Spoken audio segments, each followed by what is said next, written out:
Hello, I wanted to show you my solstice candle because with light it wasn't working. Let me try to move. Today's day 5 of 15 days that I wanted to record. And it happens to be solstice day, and I'm just so pleased with my candle and the way the way it just flickers in the dark makes me so happy.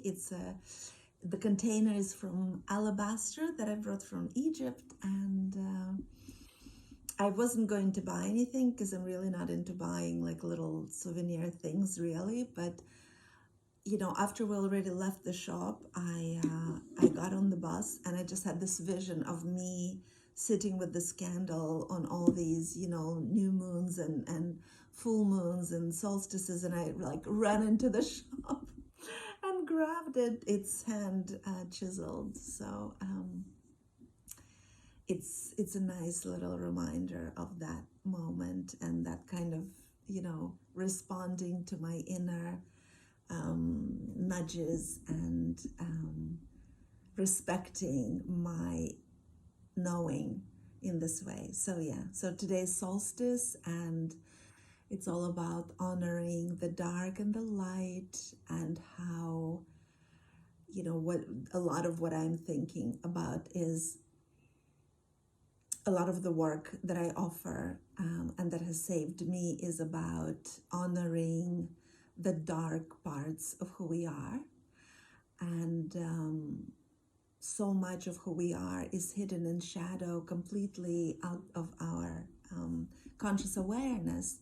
And so because we're not able to see it within us, we start projecting onto others. So for example, yesterday on Instagram I posted about lying, and for a very long time, as I was a grown-up, I just couldn't tolerate lying.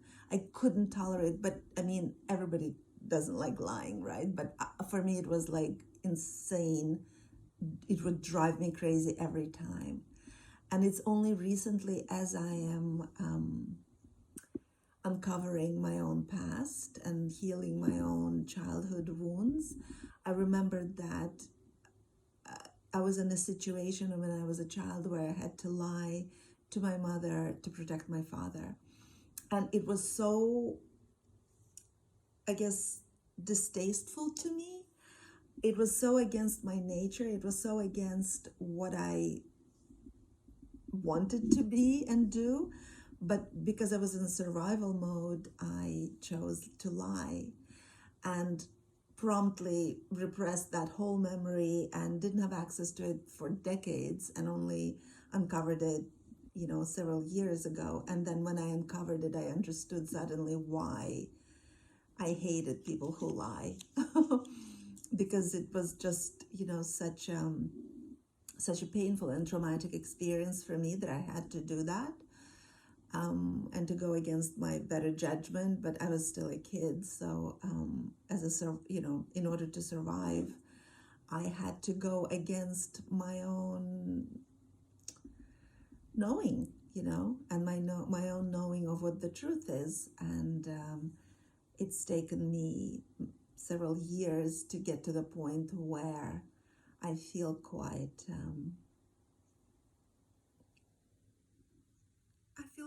settled in speaking my truth. And speaking my truth is not without repercussions. There are people in my life who are used to me being mute and agreeable and pleasing, really didn't enjoy me speaking out and saying things that are uncomfortable, that nobody wants to see the truth. And so it took me a while of this going back and forth. Should I not? Should I not? But now, having given myself full permission to speak my truth, whatever that means, it just feels so easeful and so peaceful and so right. It just feels good in my body.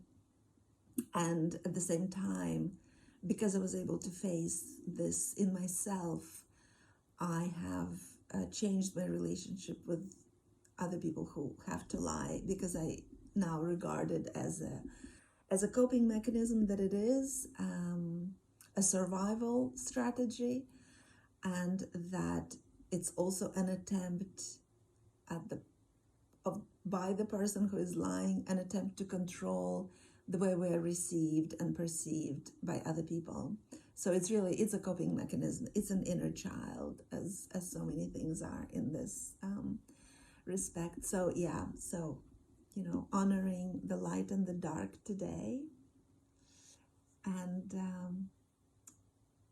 gonna turn the light off so you can see. So exciting! I just love the way it shines, and it's a beautiful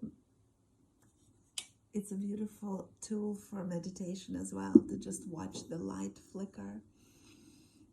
A candle or a fire, it connects us to to our traditions and nature, and so many blessings that come from light and warmth that it provides, and not only in physical realm but in spiritual realms as well. So just wanted to share today. Happy solstice. And I'm actually about to lead my men's group, so I'm going to go, and I'll be back tomorrow.